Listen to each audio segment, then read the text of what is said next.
Tēnā koutou, tēnā koutou, tēnā tātou katoa.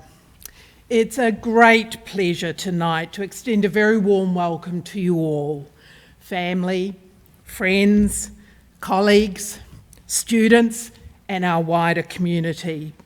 This, as you all know, is the inaugural lecture of Professor of Musicology at Te Kōkī, the New Zealand School of Music, Samantha Owens. I'm Professor Wendy Lana. I'm the Tumu Maruaia, the Provost, here at Victoria University of Wellington. My job this evening is to introduce you to Samantha Owens, who I'm sure you all know much better as Sam, but I'm going to be very formal, Samantha Owens, to introduce you to her work and research before I formally invite her to give her inaugural lecture. Samantha first joined us here at Victoria University of Wellington as an undergraduate student in 1988. She graduated with degrees in oboe performance and musicology, and she received her PhD in 1996. Following her PhD, luckily for us, she stayed on at the university as an assistant lecturer and research fellow before she became a lecturer at the University of Queensland in Brisbane. She spent 14 years there before again, luckily for us, she returned as an Associate Professor of Musicology in 2015, and she was promoted to Professor of Musicology in 2019. Samantha is internationally renowned as a historical musicologist with particular expertise in 17th and 18th century German music. She's widely recognised as a leading scholar of Baroque music and as a specialist in the history of Western art music in Australasia. She's also a professional Baroque oboist herself. Samantha's academic career is simply impressive. She has an extensive and significant research record. This research centres on historical performance practices and cultures, particularly early modern German court music, the musical life of early 18th century Dublin, and the reception of German music and musicians in New Zealand and Australia between 1850 and 1950. Samantha's dedication to her research has led to several fellowships, scholarships, grants and awards. Notably, she's been elected as a Fellow of the Australasian Academy of the Humanities in 2012, a highly prestigious recognition. She's received international fellowships, including 2 from the Humboldt Foundation in Germany. Beginning in 2011, she was the Associate Investigator and then later International Investigator with the Australian Research Council's Centre for Excellence for the History of Emotions, which receives substantial external funding. She's authored 3 books and countless contributions to leading peer-reviewed journals. Her external engagement is also impressive, both nationally and internationally, and she's sought after for her extensive knowledge and expertise in musicology. She's in particular demand to deliver pre-concert talks at leading venues, both locally and internationally. And she's not just a fabulous researcher. Samantha is highly regarded by her students and her colleagues. She's an excellent teacher and postgraduate supervisor. She's made a substantial contribution to curriculum review and to development in her school, and from 2019 to 2022, she took on the university role of Deputy Dean for the Faculty of Graduate Research. She's strongly endorsed and highly respected by her colleagues for the impact of her research, her creative work, her leadership, her engagement, and just her all-round good personness. She's a great member of the university. In this lecture, Professor Owens will step away from the concert stage, so no, we're not going to get an oboe performance tonight. What we're going to get is a lecture that explores the music making that took place in New Zealand's streets and urban parks around the turn of the 20th century. And what she will do is delve into what this music making tells us about the cultural and social diversity of Aotearoa's cities during this period. Nāku te onare ki te whakaatu e ene aharangi, Samantha Owens. It's my very great pleasure to invite Professor Samantha Owens to the podium to give her inaugural lecture.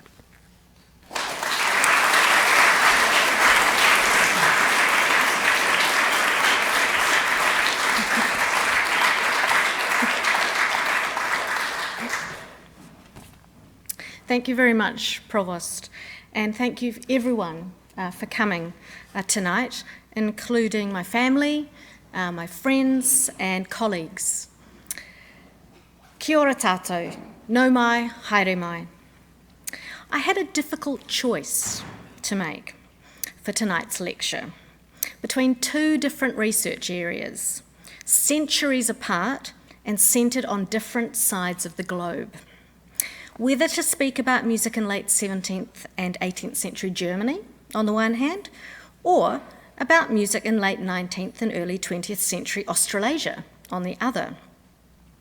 In both of these fields, I've always been particularly interested in the place of music in society, and above all, in the practical realities of making a living from music. And in fact, one of my current projects, together with a German-Canadian colleague, Barbara Royal, is a book on musicians and money in Baroque Germany. Around the time I first started to consider possible topics for this talk, I was writing a conference paper that dealt with unauthorised music making on the streets of 17th century Stuttgart, which is a city in which I've spent a lot of time over the past 30 years, I can hardly believe it, doing research in the State Archives and Library. In a roundabout way, that conference paper got me thinking about the types of music that can be heard on Wellington streets in 2023 and the challenges faced by buskers in today's essentially cashless society, with many of us absorbed in our own private sound worlds, stored in our smartphones as we hurry down Lambton Quay or Willis Street, largely oblivious to any public music making that may be taking place around us. Of course, as surviving documents from 17th century Stuttgart make very clear, buskers have always received mixed responses from the public. And I can also attest to this from personal experience, having occasionally busked with fellow music students on the streets of Wellington in the late 1980s, but those are stories for another time. In stark contrast to my own encounters as a busker, though, some musicians become regular and much appreciated performers on a city's streets. This is certainly the case with the professionally trained erhu player and composer Xin Gang Huang. And here he is playing in the subway of Wellington's railway station in July 2021.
As that video clip illustrated perfectly, music can serve not only as a powerful expression of creativity and artistry, but also of cultural, national and ethnic identity.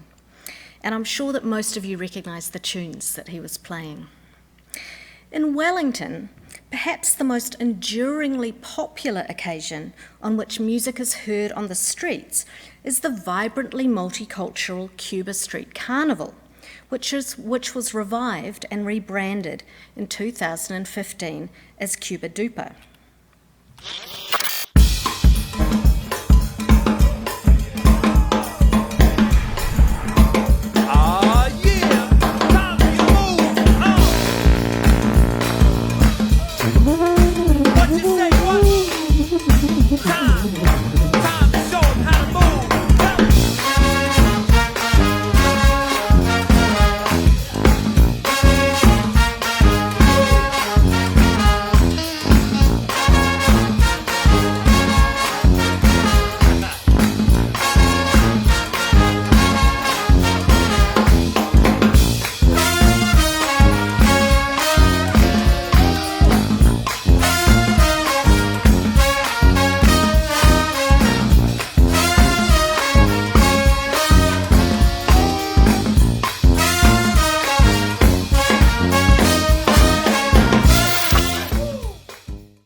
As that video makes clear, this annual event, which next happens later this month, is well known for its transformation of urban city streets to a zone of music making and social revelry.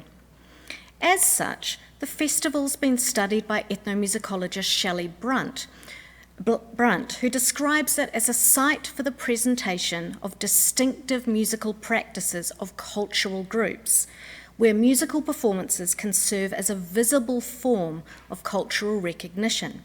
And some of you might recognise some School of Music students on that slide. In her discussion, Brunt cites the comments of one attendee of the 2009 Cuba Street Carnival, second-generation Chinese New Zealander Linda Lims, who noted that, quote, "It was nice to see the Asian community, who've been such an important part of Wellington for so long, become an integral part of the event. It shows that we've really been accepted as part of Wellington's community, to finally be involved in such an iconic event for the city." Yet the Cuba Street Carnival in the early years of the 21st century wasn't actually the first time that Wellington's Chinese community had been represented through musical performance on the streets of the city. Almost 120 years earlier, in May 1891, a procession through the city streets featured a lorry with a dozen Chinese playing musical instruments, quote, "peculiar to their country." This was part of an electric light carnival, which raised money for the Parnell Memorial Fund, commemorating Samuel Parnell, founder of the 8-hour workday movement. And I'm sorry, I couldn't find any photographs of that actual event, but here are two images of members of the Wellington Chinese community dating from the 1920s. Chinese musicians are also known to have performed on Wellington streets a decade later, in June 1901, when a Chinese band played from the Chinese Citizens Arch in Manners Street. And you can see in the upper right-hand picture here that it was possible to stand on the top of the arch. If you look closely, you can see two men standing there. Organised by three local businessmen, Chow Fong, Ye Chong and Wang Shi, this was one of the many decorated triumphal arches through which the Duke and Duchess of Cornwall and York, later George V and Queen Mary, passed as part of their whirlwind tour of Aotearoa. During their visit to Wellington, the ducal couple heard many types of music, performed by musicians of different genders and ages, both amateur and professional, and drawn from representatives of a range of ethnicities and national groups.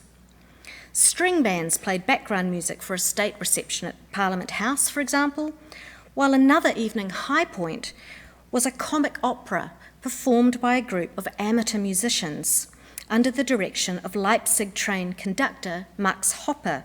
And here's a picture of him leading the Wellington Orchestral Society. And if you look closely, you'll notice that roughly 1/4 of the players in this picture are women, but that's a topic for my expert colleague Inge van Rey. The Duke and Duchess also heard a choir of 250 voices sing an ode, specially composed by Wellington City organist Morm Barnett, at the laying of the foundation stone of the Wellington Town Hall. While, later that same day, an Estudiantina band comprising 24 performers on the banjo, guitar and mandolin were the star attraction at a so-called Maoriland Fête, a fundraising venture for the Victoria Home for Incurables. And I couldn't find a picture of the Wellington group, but so here standing in for them is the Christchurch Banjo, Mandolin and Guitar Orchestra from 1907. So this is a type of Spanish-influenced ensemble that was very popular in these years. But what's particularly striking to me about the music performed for the Duke and Duchess of Cornwall in June 1901 is that a significant amount of it took place outdoors, even at the start of a bitter Wellington winter. Perhaps this is hardly surprising, given the specific context of a royal tour, but nevertheless it seems to me worth considering in more depth. With a few notable exceptions, chief among them Stanley Newcomb's work on the brass band movement in New Zealand, and Alan Thomas's ethnographic study of Hawara in 1946, music historians have tended to overlook music making on the city streets of Aotearoa. Actually, this isn't at all unusual internationally. As pointed out by Paul Watt in the Routledge Handbook of Street Culture, even studies of street culture often pass over or marginalise the rich soundscapes of streets. Yet, Watt also notes that more recently, a number of scholars have started to trace the history of street musicians in a wide range of countries. And I should note that New Zealand does get 2 mentions in this particular book, but both are to work that I've published, which is flattering but very frustrating at the same time. Given that street music has largely been ignored by scholars, in preparing this lecture, I was curious to explore how much music and of what types was heard outdoors in colonial era Wellington. And furthermore, I wanted to consider, or at least more realistically to begin to consider, what that can tell us about the cultural and social diversity of Wellington in the years around 1900.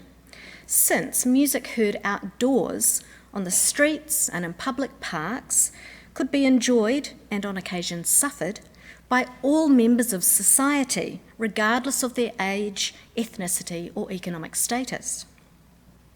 Now, I'd like to stress at this point that the research I'm presenting in tonight's lecture doesn't represent a comprehensive survey in any way. I'd need years for that, and I didn't have that amount of time.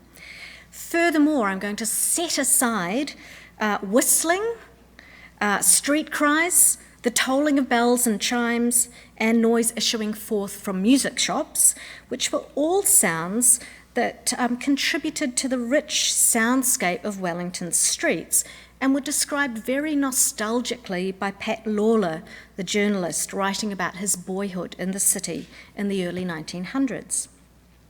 I've drawn mainly on contemporary newspapers and surviving photographs for this research, and have chosen to focus chiefly on the years around 1900.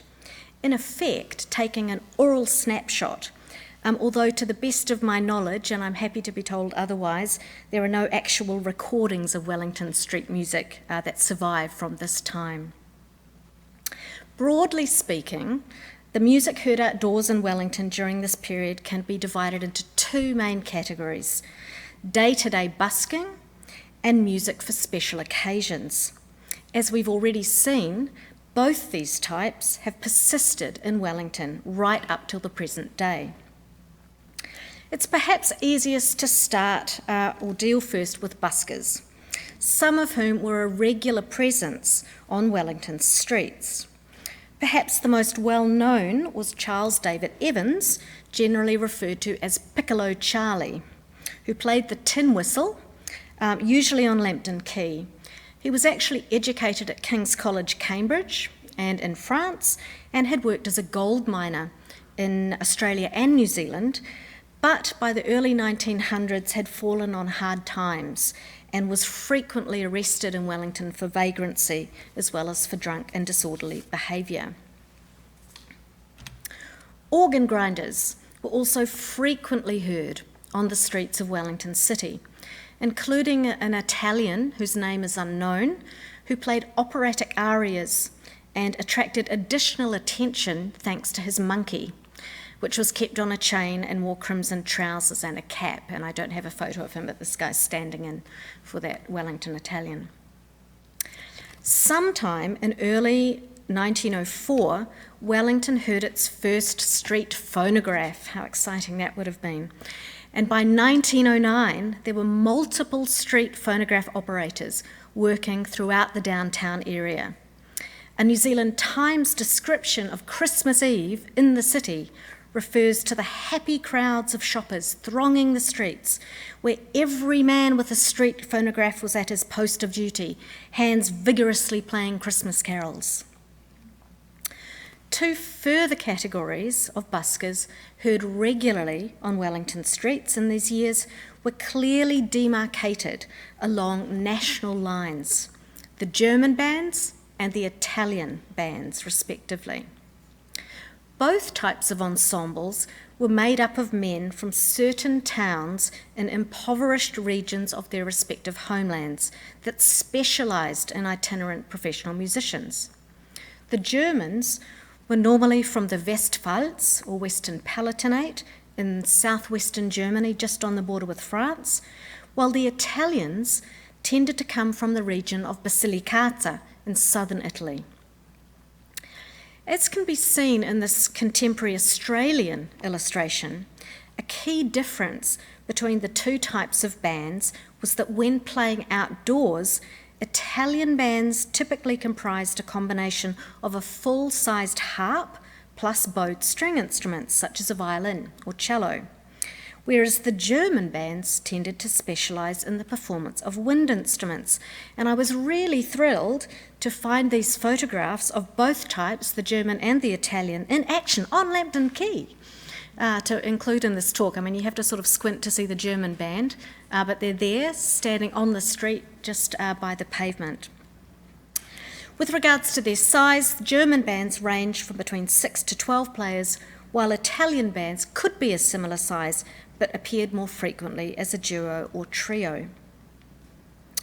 On the question of repertoire, German and Italian bands mainly performed music drawn from their own cultural heritage, above all arrangements of opera arias or overtures, waltzes and other dance music.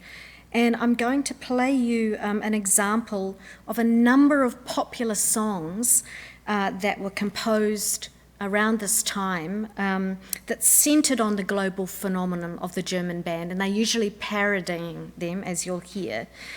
This one was composed in 1931 by Americans Mac Gordon and Harry Revel, and if you listen closely, you'll hear that Wagner, Liszt, Bach, and the popular Viennese composer Oscar Strauss are all mentioned in the song, and this is a recording made in 1932 by the British group Billy Cotton and his band.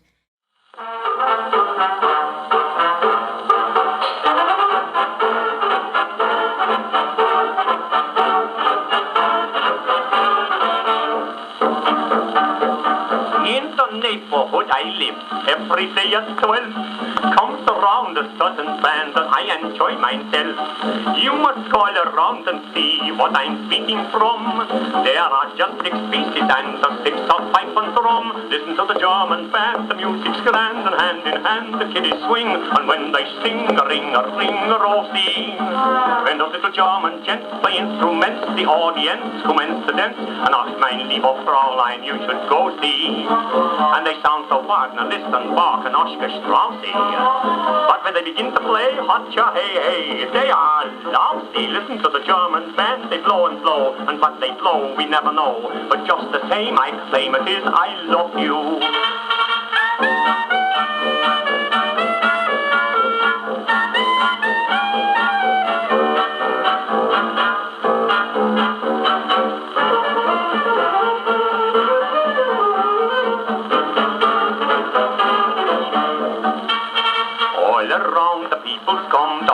Sing and whistle, couples meet dance on the street after there been a schnitzel, and they give the musicals some pennies, dimes and nickels, so the musicals can buy sauerkraut and pickles.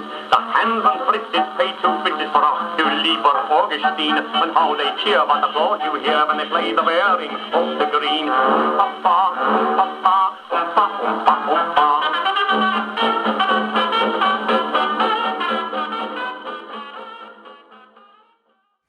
So in that recording, you may have also picked up a reference to the Irish street ballad, The Wearing of the Green, since German bands also regularly played whatever was familiar to or popular with their target audiences, including folk songs, national anthems, and popular songs, among them patriotic numbers such as Rule Britannia and Soldiers of the Queen, as specifically mentioned in this newspaper report from 1899. Excuse me. So this is called The Lady Cyclist and the German Band, and I can't resist reading it out to you. The narrowness of Willis Street, Wellington, is continually making itself apparent through the collisions that take place there. Last Saturday morning, says the New Zealand Times, the German bandsmen realised this to their discomfiture. A young lady, evidently a beginner, braved the place on a bicycle. She was getting along splendidly when the air Soldiers of the Queen was commenced. This tune seemed to have a peculiar attraction for her, for, getting up a good speed with the aid of the incline, she charged wildly into the midst of the innocent musicians. The sudden cessation of the music, a fluttering mass on the ground, and roars of derision from the spectators produced a scene of absurd confusion.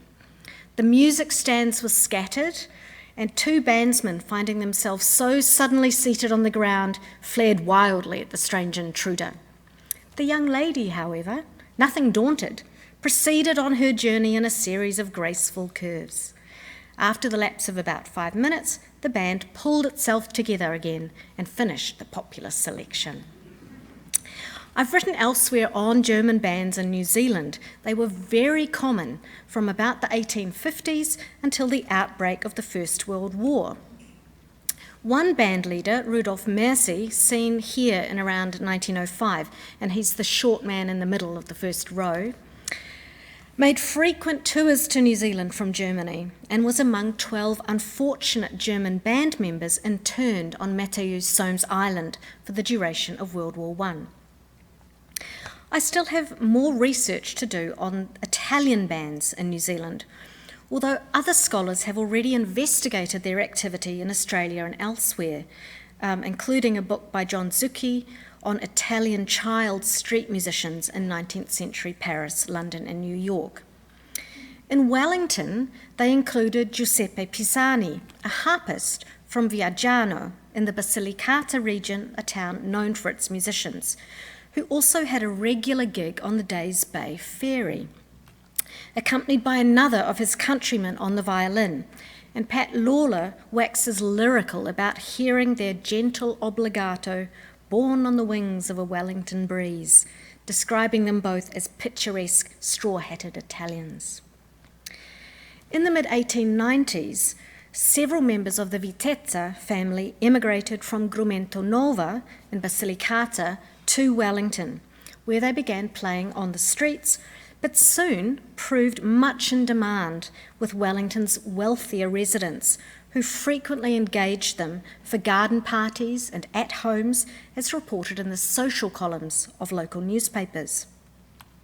And here are 2 advertisements placed by the Vitetta brothers in the New Zealand Times, and they also had a regular gig at Cuba Street's Royal Oak Hotel, which you can see in that picture.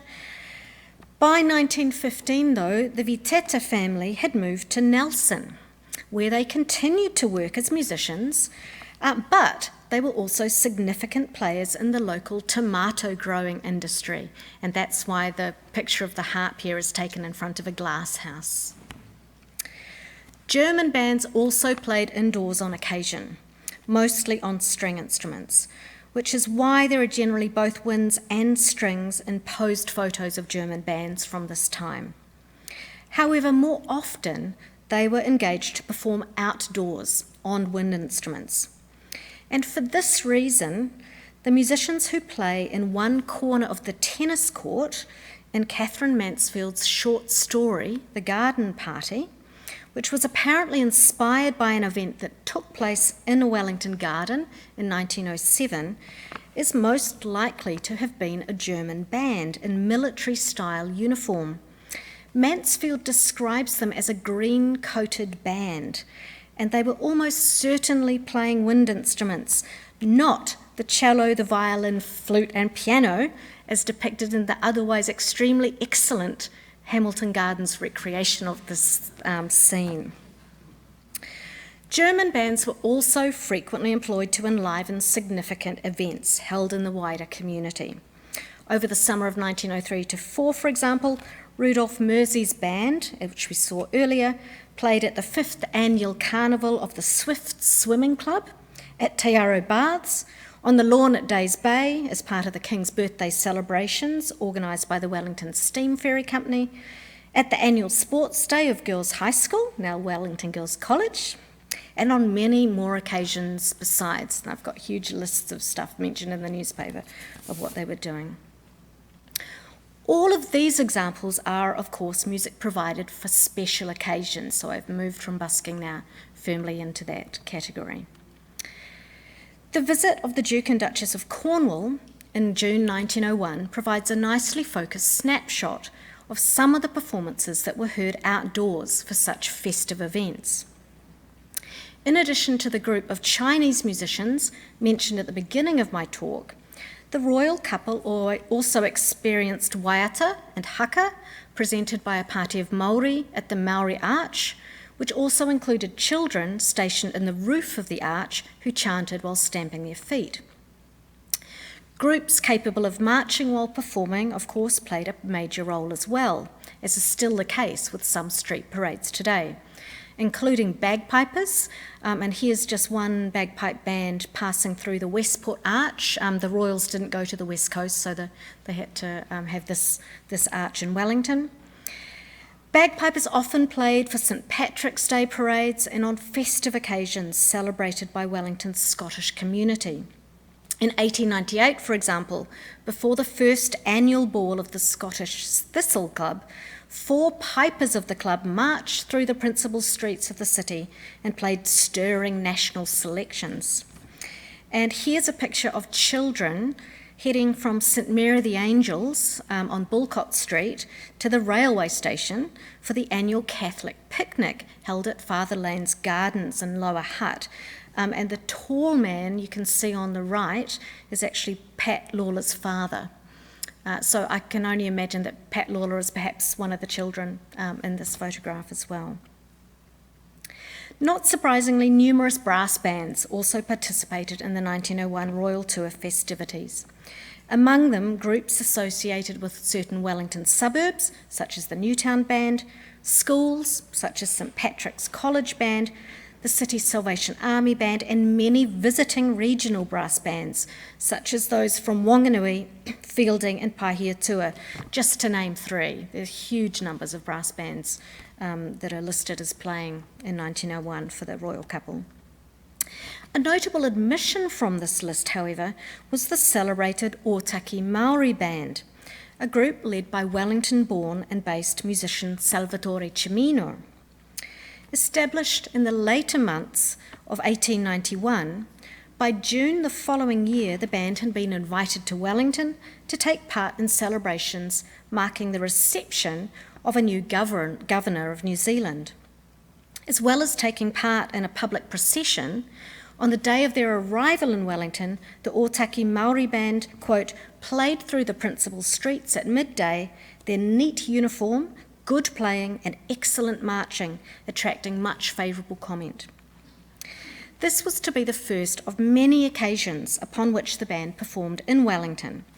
And you can see another one on the slide. So they're arriving at the Basin Reserve for the Maori Carnival, which was a fundraising event for Boer War soldiers. By the time the Duke and Duchess of Cornwall made it to Wellington in June 1901, the Ōtaki Māori band had actually already played for them in Rotorua, where thousands of Māori from iwi across the country presented a welcome and cultural display. The 1890s had seen the formation of many brass bands in Māori communities, and when the Māori king, Mahuta Tāwhio, visited Wellington, at the government's invitation in September to October 1900, he brought with him 2 Māori brass bands, the Kia Ora brass band of around 18 players and the Nea Nea band. These 2 bands delighted audience at numerous events, including at the Labour Day sports meeting at the Basin Reserve, where one of the bands also performed haka, at the Exchange Hall, where they played popular selections, and at the Band Rotunda on Jervois Quay at the invitation of the Wellington City Council.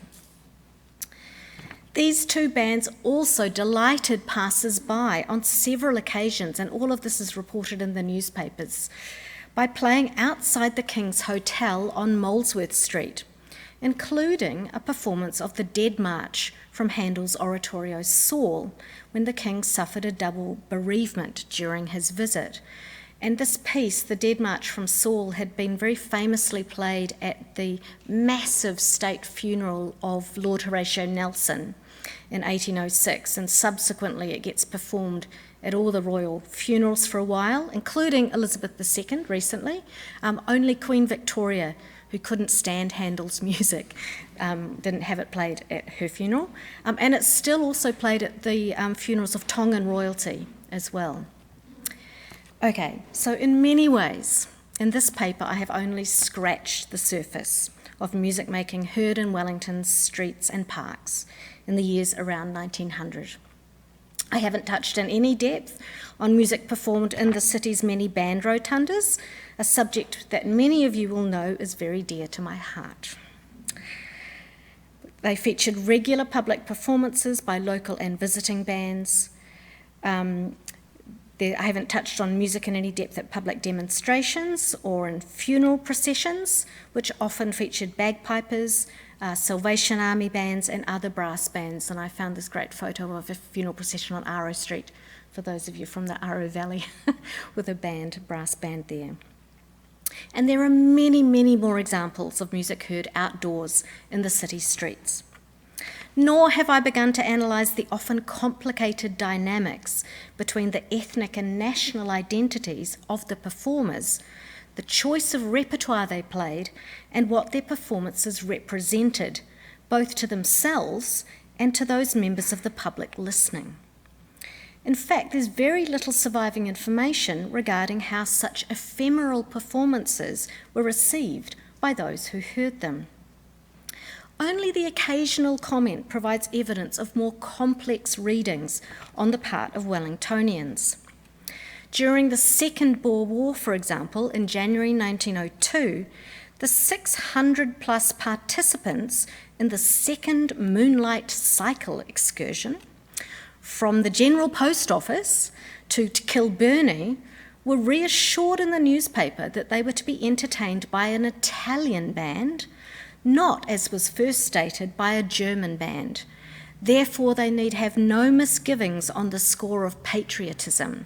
So Germany was supporting the opposition in the Boer War. So the Italians, that was safe. You could come along and listen to them. What I have hoped to demonstrate, however, is that the music making heard on Wellington's streets in the years around 1900 was rather more culturally and socially diverse than might previously have been imagined. Importantly, all of this music not only added colour and spectacle to life in the city, both day to day and on special occasions, but it was free to the general public including to children, as well as to those adults who were not able to afford music lessons, instruments, tickets to concerts and theatrical performances, or a gramophone. Long may similar performances representative of the city's rich diversity continue to take place on the streets of Wellington. Ngā mihi.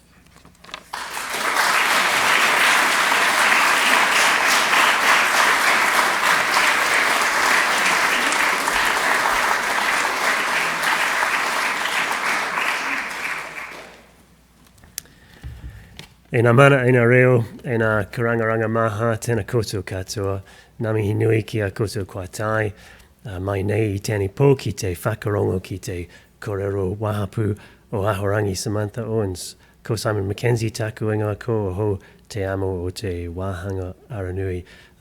Good evening, everybody. I'm Simon Mackenzie. I am a Professor of Criminology in the Faculty of Humanities and Social Sciences, where Sam works. And I'm currently the acting dean of the faculty, and it's my pleasure and privilege this evening to offer the vote of thanks on behalf of us all to Sam for her inaugural lecture as Professor of Musicology in Te Kōkī, the New Zealand School of Music here at Te Herenga Waka. It's lovely to hear about the history of Wellington's vibrant music scene, and to see it illustrated in this way by such an expert is a rare treat. I got to about the middle and I was thinking, I couldn't really enjoy this anymore, this is lovely, and then the bagpipes came in and I thought, this is next level. I can't believe there's Scots in there as well. They're not universally loved in Scotland, it's a closely held secret. They're a bit of a Vegemite sort of love them or hate them kind of thing, the bagpipes. I've got my uncle lives in Aberdeen and he reckons you can get the same kind of music if you accidentally stand on your cat. But personally, I love them, so I think it's a wonderful thing to see them stirring the heartstrings of homesick Celts up and down the streets of Wellington. Long may that continue. So it's been a celebration of the multiculturalism of Wellington, told through its street music scene. There's a lot in there, isn't there, packaged up in the stories of immigration and belonging, in the stories of representing your culture through musical traditions as a way to practice identity, bringing aspects of your culture to this side of the world, along with visits from British royals on tour and historical moments like the Earl of Glasgow, my hometown, becoming the Governor of New Zealand in 1890, which was one of the references that Sam had there. And when you put it like that and you start to think about it in that sort of context, it's impossible to see the archive pictures without challenging political questions being raised about colonialism and the issues of who's here in Wellington and in Aotearoa generally, and how and why. And Sam sort of alluded to some of those issues. It's important, I think, to acknowledge the tensions in any discussion about multiculturalism and identity and belonging in our great city. But music is one of the great cross-cultural positive forces, isn't it? It's that particular kind of language that allows us to come together, to engage with each other wherever we're from. So to some extent, a musical multiculturalism seems a lot less fraught than the wider questions of colonialism and now decolonization, because music is one of the social forces which, for the most part, ties us together rather than driving us apart. And I think Sam's done a great job of helping us to see and hear the music from that era and made a persuasive case for why a musical history is an important component of historical studies and their political contemporary relevance more generally. So I knew Sam was going to talk about Wellington street music. I also knew that, as she said, it was going to be a difficult choice for her because she's quite an eclectic scholar, and not everybody is. Some people are quite narrow in their furrow, but some people have a real breadth of scholarship, and then you come to give an inaugural lecture and suddenly you're supposed to kind of sum up your everything in the one, and you've got 45 minutes, and it's a tough choice, and it could have been German Baroque, and it could have been, it turned out to be Wellington street music. I spoke to Sally Jane, the head of school, about it, and she gave me a little preview into your interest in New Zealand bandstands.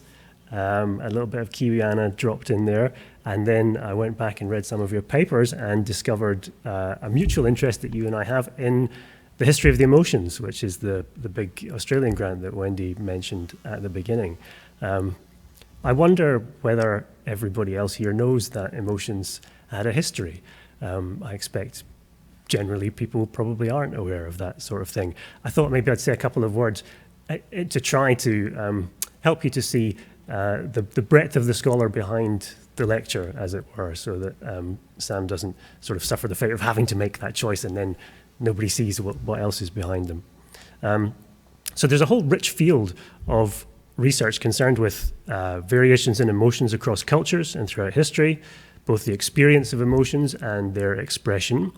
So wait a minute, the expression of emotions, we can imagine, I think, how that might vary across history. It's quite clear that the way that we express emotions now might be different in terms of the rules that sort of control it than how it was in previous historical periods. But the field isn't just about the expression of the emotions, it's also about the experience of the emotions. Can emotions have been not only expressed differently in the past, but actually experienced differently? The things that we feel now are not the same things that we feel in the past, ? Well, that's a pretty wild proposition when you think about it. But a lot of the evidence that we have coming out in the field of the emotions tends to suggest that the answer to that question is yes. We think of emotions, or the passions, as they were previously called, as inbuilt, as natural, as something that's inside and that comes out. And built into that assumption that they're natural is an assumption that they are therefore timeless. But that's not right. We learn about how to show emotion from social cues as we grow up, and this in turn shapes our sense of what emotions are, and in doing that, society shapes the things that we feel inside. So actually what's inside comes to an extent from what's outside. So it feels natural, but it's actually heavily influenced by social structures. And these have changed over time, of course. The emotional regimes, as they're called, the codes, the rules of what you're allowed and encouraged to feel, these are historically variable. And in terms of Sam's research, while I'm talking about social structures and their influence on the emotions, of course, music is one of those structures. And musicologists, like Sam, are among the key people who are contributing to this global discipline in emotional history. Music is intimately tied to the emotions, and the lecture tonight has begun to bring out some of those underlying questions about the relationship between music, performance, and feelings, the questions about what people were thinking and feeling when they took part in this street music scene as performers or as audience. We've been transported back tonight to a fascinating era in the timeline of Wellington's development as a world city. We've been immersed for a short time in the idea of what it would have been like to wander the streets back then, and then to see the modern version of that in the video of CubaDupa brings the historical right alongside the contemporary. And we can go home tonight and all of us mull on the issues of continuity and change in the musical backdrop to our city and in the cultural arts scene and in society more generally. So thank you, Sam, for that. An entertaining lecture with lots of deep themes running through it. So I hope that gives you a little sort of window into some of the other academic areas that Sam's contributed to over the years. I couldn't end without owning up to my own recent imbroglio with the Wellington street music scene, a century later than the formative era that's been the subject of Sam's talk. Actually, I probably could end, and I probably should, but I've started it now, so here we are. As some of my closer friends know, and now as all of you will soon know, I am, and have been over the years, an on-off member of a variety of hapless and deservedly unsuccessful pub rock bands. And so I was practicing with the latest version of these in, not on the street, mind you, in a legitimate practice room, soundproofed and everything, down in Arrow Valley. But it was a hot day and we'd left the window open, and we were hacking our way through a very ill-advised version of Motorhead's The Ace of Spades. And some people were walking past in the street and they complained to the council about it. And so I'm sort of an inadvertent participant in Wellington's street music scene, and still quite salty about it, as you can probably tell. So I'm a bit triggered now by that constellation of words, Wellington, street and music, being indelibly in record in one of the council's basement archives as having been emitting polluting noise into the Wellington streetscape, which I have to say, as a hopeful amateur musician with a fragile ego, is not the most encouraging feedback to receive. But tonight the dial has switched for me back from hate towards love for Wellington street music, caught up as we all have been in Sam's warm and appreciative rendition of how things were. So on that ear-piercing, publicly offensive musical note, let me invite you all to, in a moment, join us for a drink through those doors and some convivial conversation. Let me say, Ngā mihi nui kia koe. Sam, on behalf of the Wellington Faculty of Humanities and Social Sciences, we are so very proud to have you working among our number. And on behalf of all of us here tonight, thank you for the entertaining lecture. One more appreciative round of applause, please, for Professor Samantha Owens.